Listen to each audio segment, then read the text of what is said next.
The thorn crown of the king. So Pilate took Jesus and had him whipped. The soldiers, having braided a crown from thorns, set it on his head and threw a purple robe over him and approached him with it. "Hail, King of the Jews!" Then they greeted him with slaps in the face. Pilate went back out again and said to them, "I present him to you, but I want you to know that I do not find him guilty of any crime." Just then Jesus came out wearing the thorn crown and purple robe. Pilate announced, "Here he is, the man." When the high priests and police saw him, they shouted in a frenzy, "Crucify, crucify." Pilate told them, "You take him, you crucify him. I find nothing wrong with him." The Jews answered, "We have a law, and by that law he must die, because he claimed to be the Son of God."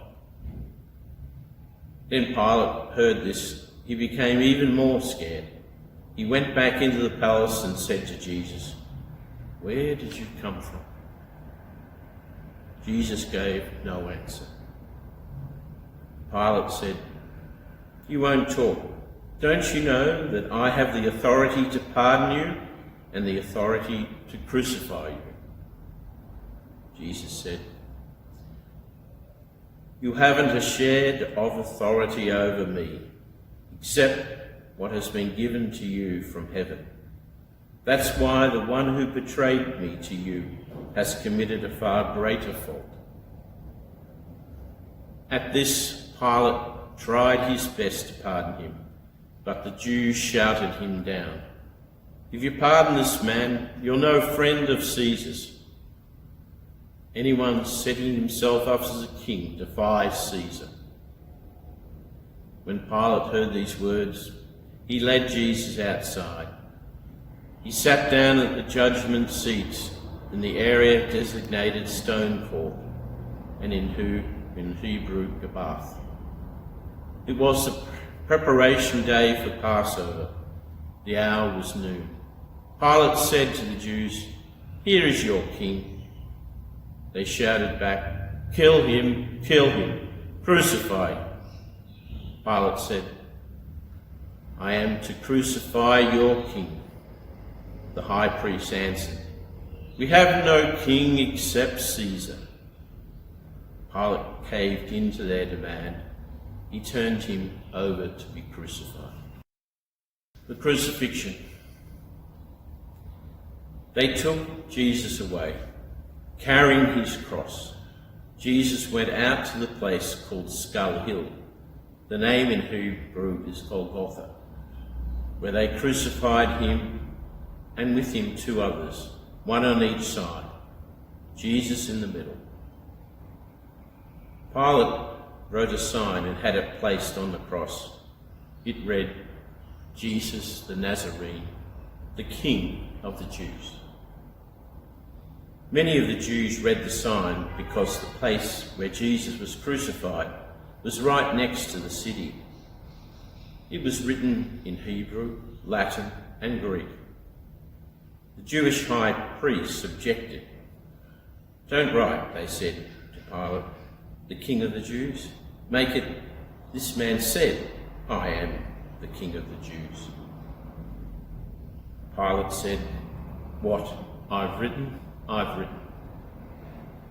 When they crucified him, the Roman soldiers took his clothes and divided them up 4 ways, to each soldier a fourth. But his robe was seamless, a single piece of weaving. So they said to each other, "Let's not tear it up. Let's throw dice to see who gets it." This confirmed the scripture that said, "They divided up my clothes among them and threw dice for my coat." The soldiers had validated the scriptures. While the soldiers were looking after themselves, Jesus' mother, his aunt, Mary the wife of Clopas, and Mary Magdalene stood at the foot of the cross. Jesus saw his mother and the disciple he loved standing near her. He said to his mother, "Woman, here is your son." Then to the disciple, "Here is your mother."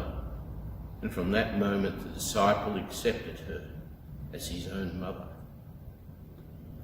Jesus, seeing that everything had been completed so that the scripture might record and also be complete, then said, "I'm thirsty." A jug of sour wine was standing by. Someone put a sponge soaked with the wine on a javelin and lifted up to his mouth. After he took the wine, Jesus said, "It's done, complete." Bowing his head, he offered up his spirit. Then the Jews, since it was the day of the Sabbath preparation, and so the bodies wouldn't stay on the cross over the Sabbath, it was a high holy day that year. They petitioned Pilate that the legs be broken to speed on death, and the bodies taken down. So the soldiers came and broke the legs of the first man crucified with Jesus, and then the other. When they got to Jesus, they saw that he was already dead. So they didn't break his legs. One of the soldiers stabbed him in the side with his spear. Blood and water gushed out. The eyewitness to these things has presented an accurate report. He saw it himself and is telling the truth, so that you also will believe.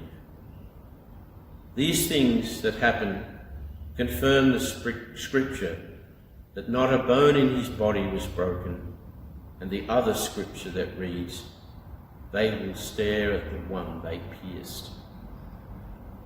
After all this, Joseph of Arimathea, he was a disciple of Jesus, but secretly, because he was intimidated by the Jews, petitioned Pilate to take down the body of Christ.